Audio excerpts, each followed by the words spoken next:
আসসালামু আলাইকুম। সবাই কেমন আছেন? আশা করছি ভালো আছেন। আমি আজকে আরেকটি রান্না নিয়ে চলে আসলাম। আজকে আমি পাবদা মাছ একটু ভিন্নভাবে রান্না করব।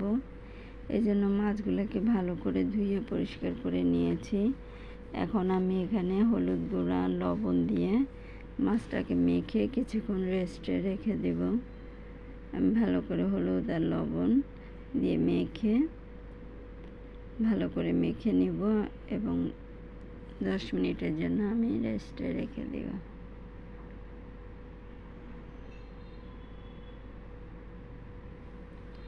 এই যে আমার মাখা হয়ে গিয়েছে, এখন আমি রেখে দেব। এদিকে আমি মাছটা রান্না করার জন্য একটা পেস্ট তৈরি করব। সেই জন্য এখানে আমি হলুদ সরষাটা 1 চা চামচ দিয়েছি, আর এখানে কালো সরষা সেটাকেও আমি 1 চামচ দিয়েছি। এখানে আমি 2 রকম দিয়েছি, কারণ কালোটা এমনিতেই ঝাঁঝালো, তাই 2 রকম মিশিয়ে আমি দিচ্ছি। আর এখানে পোস্তদানা আমি 1 চা চামচ দিয়েছি। দিয়ে এখন আমি এটাকে পানিতে একটু ভিজিয়ে রাখবো। কিছুক্ষণ ভিজিয়ে রেখে আমি এটাকে দিয়ে পেস্ট তৈরি করে নিব। আর এখানে আমি কাঁচামরিচ দেব। এই যে আমি ভিজিয়ে রেখেছি। আর এখানে আমি 4-5টা কাঁচামরিচ দিয়েছি।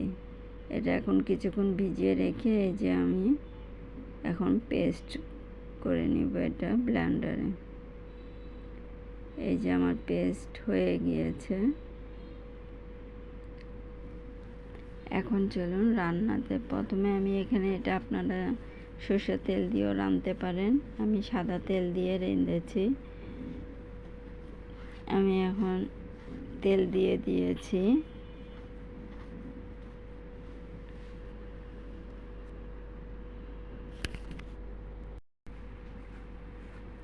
এখন আমি এখানে 1/2 চামচ পরিমাণ কালো জিরা তেলের মধ্যে দিয়ে দিয়েছি।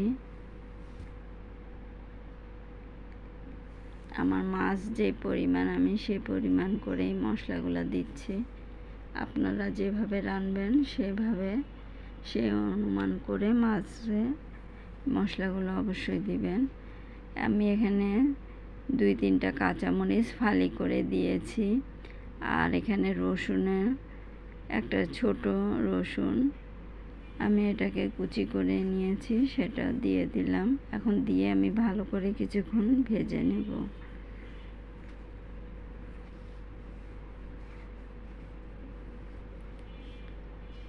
কিছুক্ষণ ভাজার পরে এটা একটা সুন্দর ঘ্রাণ আসবে। এরপরে আমি এখানে টমেটো সস দিয়ে রান্না করছি। আপনারা এখানে টমেটো থাকলে টমেটো কুচি করে দিয়ে দিবেন। আজকে আমি সস দিয়ে রান্না করছি। সস দেওয়ার পর আরও কিছুক্ষণ আমি এটাকে ভেজে নিব।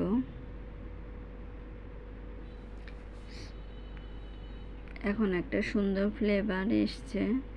আর এখানে আমি মরিচ গুঁড়া 1 চা চামচ আর হলুদ গুঁড়া 1 চা চামচ দিয়ে ভালো করে নেড়ে কিছুক্ষণ আবারও কষিয়ে নেব।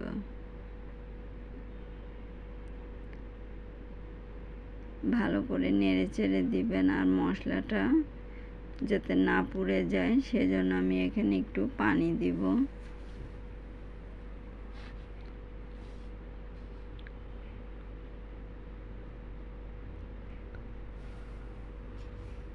আমি একটু কষানোর পরে এখন যে আমি পেস্টটা তৈরি করেছিলাম সে পেস্টটা আমি দিয়ে দিলাম। এখানে আমি পেস্টটাতে তৈরি করতে সরষা আর যে পোস্তদানা ব্লেন্ড করে রেখেছিলাম সে পেস্টটা আমি দিয়ে দিলাম। দিয়ে আবারও কিছুক্ষণ নেড়ে চেড়ে এটাকেও আমি এখন ভালো করে কষিয়ে নিব।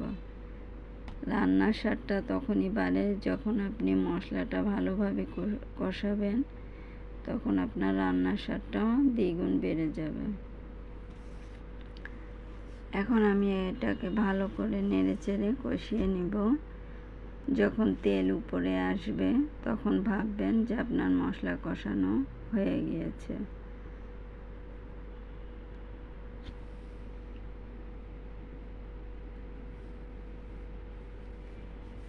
এই যে আমার মশলায় তেল উপরে উঠে আসছে। এখন আমার মশলাটা কষানো হয়ে গিয়েছে।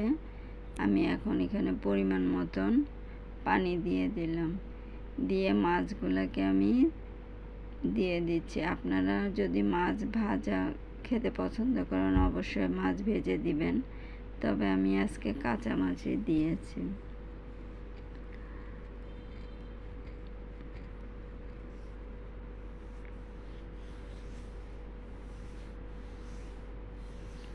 এইভাবে করে রান্না করে দেখবেন, খেতে অসাধারণ মজা লাগবে।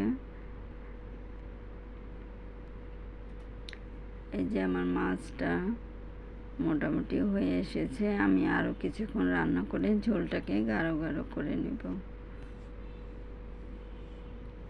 এই যে আমার মোটামুটি হয়ে গিয়েছে। এখন আমি এটার মধ্যে ধনেপাতা কুচি আর কাঁচামরিচ আস্ত এখানে দিয়ে দেব।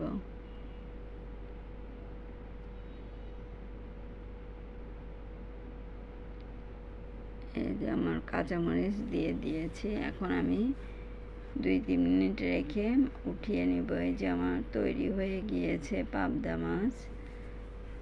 খেতে যেমন মজা তেমনি অসাধারণ। অবশ্যই এইভাবে রান্না করে খেয়ে দেখবেন, অসাধারণ লাগে। ভিডিওটি কেমন হয়েছে অবশ্যই বলবেন। যদি ভালো লাগে লাইক কমেন্ট শেয়ার করবেন। সবাই ভালো থাকেন, সুস্থ থাকেন।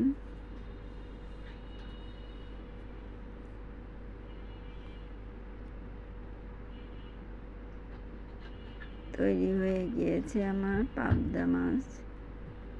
দেখতে অনেকটা লোভনীয়, খেতেও তেমনি মজা হয়েছে।